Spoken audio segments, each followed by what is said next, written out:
A couple of weeks back, I put out a video on pulling together a tray of barbecue using meats from my local supermarket. And one of the things on that tray were some Interstellar inspired peach tea pork belly bites. When I make that, I generally just taste and adjust and eyeball it, but a lot of you asked for a recipe, so I've been working on one. I'm gonna show you how to make it. So the first thing you need is some really good high quality boneless, skinless pork belly. Obviously you could get a piece of pork belly with the skin on, bone-ins, and butcher it yourself. But the sponsor of this video, John Davidson's Butchers up in Scotland, has provided me with a beautiful boneless, skinless piece of pork belly. It looks absolutely fantastic. Loads of fat in there, a nice amount of meat. So we're gonna go with this. So when you do get hold of a good piece of pork belly that's prepared well and butchered well, there's really not a lot to do. In this particular case, we've got a really nice slab, nice square cut, nice fat cap, nice fat to meat ratio, and yeah, that's pretty much ready to go. So on to seasoning. I was lucky enough to work with John Bates from Interstellar last year at the Smoking Out Barbecue School John Bates Interstellar class. I basically worked as John's right-hand man for the day, helping to manage the cook, the fires while he taught, and that was obviously an incredible day, but I also got to see him and how he produces his famous peach tea pork belly bites. So I'm pretty much going to follow his process in terms of the seasoning, the cook, and the actual peach tea glaze, as close as I can remember.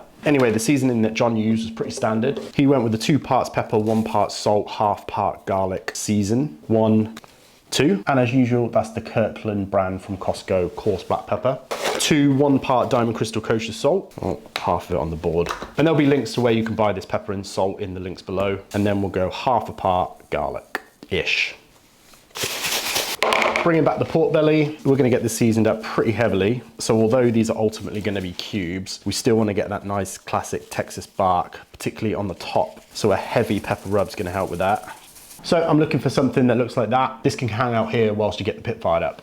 And today that is going to be the pellet grill for me. I've actually got to go out in a little bit, so I don't have time to be here managing temps on my offset, and I might be out for a little while, and I don't really want to leave the Weber or the PK going. And it doesn't really matter what kind of smoker you're using. The temperatures, the times, the process will be exactly the same across pretty much all of them. So I'm going to get my pellet grill fired up to around 200 Fahrenheit. And pretty much as always, anytime I'm cooking on the pellet grill, I like to add a smoke tube and let those smoldering pellets give a little bit more color and a little bit more flavor to the cook. So I'm using oak pellets from Pit Boss. And then the reason why I'm starting off this cook pretty low and slow is, again, the pellet grill for me doesn't apply as much color and smoke flavor as I personally like. And meats tend to take on more color and smoke when they themselves are at lower temperatures. So I'm starting the cook out nice and low and slow to delay the time it takes for this meat to come up in temperature, and therefore allowing it to be in a smoky environment, taking on all that smoke flavor and color for a longer period of time. So I'm kicking off about 200 degrees Fahrenheit for a little bit, and then we'll come back in about 2 hours. So while that pork belly cooks away, we can get on with making the peach tea glaze. So as I say, I'm going to be following this as close to what I saw John do last year, but obviously this isn't going to be the exact recipe. It definitely uses all of the same ingredients, but the quantities might be a little bit different. And I think I've got pretty close to the Interstellar flavor with this recipe.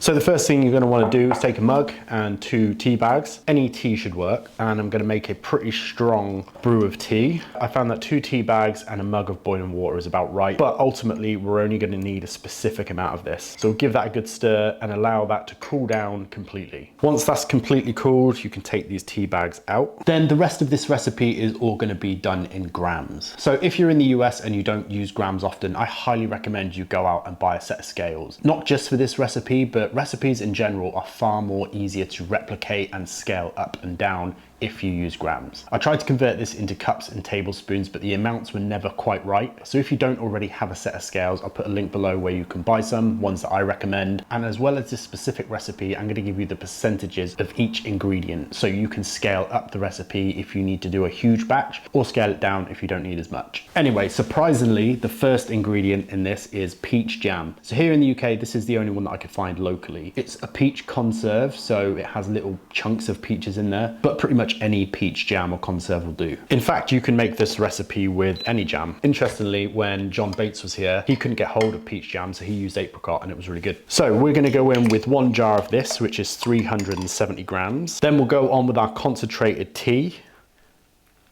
some apple cider vinegar, some brown sugar and some salt. Give this an initial mix. That is looking pretty good, but what we need to do now is get an immersion blender or hand blender in there. And my cable doesn't reach. And then you've got this super delicious, almost silky glaze. So obviously you can taste and adjust this recipe to however you want it. But I would highly recommend that you at least try my recipe as a base, a foundation, and then you can adjust it from there. If it's maybe a little bit too bitter from the tea, add a little bit more acidity or some sugar. If it generally just needs more acidity, add some more apple cider vinegar. And yeah, kind of get it to where you want it. I've done quite a few versions of this and this is where I like it. So this can just hang out in the fridge until we need it. So about 2 hours into this cook, this is looking nice. Nice color on it, that smoke tube's still going. I'm gonna bump the temps up on this from 200 Fahrenheit to 225. And we're pretty much gonna be cooking here until this is done. Shut it down and keep cooking. Pretty much 6 hours on the dot. I think I'm gonna call this done. It's really nice and tender, not too tender, temping at about 190-ish with my chef's temp. Doesn't feel like it's gonna fall apart, which is good. That's exactly what we don't want. 193, really nice and barky, great color on there. Fat has rendered, so I think we're gonna pull this off. So I don't think that is looking too bad. We've got some really nice color on there. That bark's formed up really nicely. Almost looks like it was cooked on an offset. So the next stage with this is, I guess, partially optional. So you could just cube this up right here, right now, dunk it into that peach tea glaze, put them back in the smoker and you'll have some good barbecue. But a pretty common technique when it comes to pork belly is to allow the pork belly to cool overnight in the fridge, chill it down. That solidifies the fat and makes it really easy to slice. Not that it wouldn't be easy to slice right now, but because it's so hot and that fat is so rendered, there's a pretty good chance that our cuts will be pretty shreddy. And worst case scenario, your knife might catch onto a piece of lean meat and pull it straight off the top of a piece of rendered fat. So just like they do at Interstellar, this is gonna go into the fridge overnight. I'm gonna let this cool down for a little bit outside where it's super cold. That's gonna speed up the chilling time before it goes into the fridge. And again, this is exactly the process that John followed when he was here. I also imagine this process really helps with prepping throughout the week at his restaurant. You could fill up a 1,000-gallon pit on Monday when not much else is happening and you don't need briskets and things like that with just pork belly. Cook them all, chill them all, and then just use them through the week as and when you need them, depending on how busy the day is. So chilling it, we're gonna get some really nice, perfect little squares, are really flush on the sides, but also splitting the cook into two can be really helpful. So this is gonna go outside covered. So it's the next day. This has been chilling in the fridge overnight. Once it had cooled down enough, I wrapped it in some cling film, back on the sheet tray and into the fridge. So this will now be nice and firm. The fat will have solidified. It will be much easier to cube up. And again, a massive shout out to John Davidson's for producing perfect cuts for barbecue. If you're in the UK and you're into cooking barbecue, you can get this, brisket, pretty much every single barbecue cut you can think of delivered straight to your door. Can't recommend them enough. The next thing we're gonna do is cube this up. And for that, you're gonna ideally want a nice, long, sharp, good quality slicing knife, but any sharp knife will do. There'll be a link to this particular one down below. And this step is pretty optional. You can just go in and start cubing this up, but I'm gonna stick to the way that they do it at Interstellar. So I'm just gonna take off these ends. As you can probably see, they're not particularly straight or flat. So I'm gonna come in and just square this up. And now we've got some perfectly squared up pork belly. So this trim is gonna be perfect in pit beans, in chilies. So I'm gonna try and keep these cubes nice and evenly sized. And the other good thing about cutting these after they've been chilled is that you know that they're not gonna get progressively smaller throughout the cook. We're really just gonna be glazing them and warming them up, so we're not gonna lose much size. Next, we're gonna come back with our peach tea glaze. And I forgot to mention yesterday, put a little shot or half a shot of bourbon in this, and you got some bourbon peach tea glaze. Anyway, we're gonna take our cubes and we're just gonna dunk them, turn them, dip them, get them nice and covered. And my advice would be to not do this on a tray with a wire rack. A lot of this glaze will fall through that wire rack, and all of this glaze that's kind of dripped to the bottom of the pan, we want to use to kind of spoon back over this throughout the cook. And if we've got a wire rack on there, it's going to be a little bit harder to get to it. But a little bit of extra glaze on top. Then at this point, arguably, you could put them into the oven. We're really just warming them through and getting that glaze nice and sticky. The pork itself has had all the smoke it can take, but a little bit of extra smoke flavor on that glaze is never gonna be a bad thing. So for me today, these are just gonna go back out on the pellet grill. I'm gonna set the temperature to about 225, start warming these through. So about 45 minutes into this cook, these are looking good. And what we can do is take some of this and just rebaste. They are looking fantastic. Keep cooking. So after about an hour and 20 minutes, total reheat time, I think these are done. Let's take them inside, let them rest. So these have rested down a little bit. So go down with a couple of them and they are smelling ridiculous. And we can just top that off with some of that glaze. And these are some pretty damn accurate Interstellar style peach tea burnt ends or pork belly bites. They smell great, they look great. Take a bite.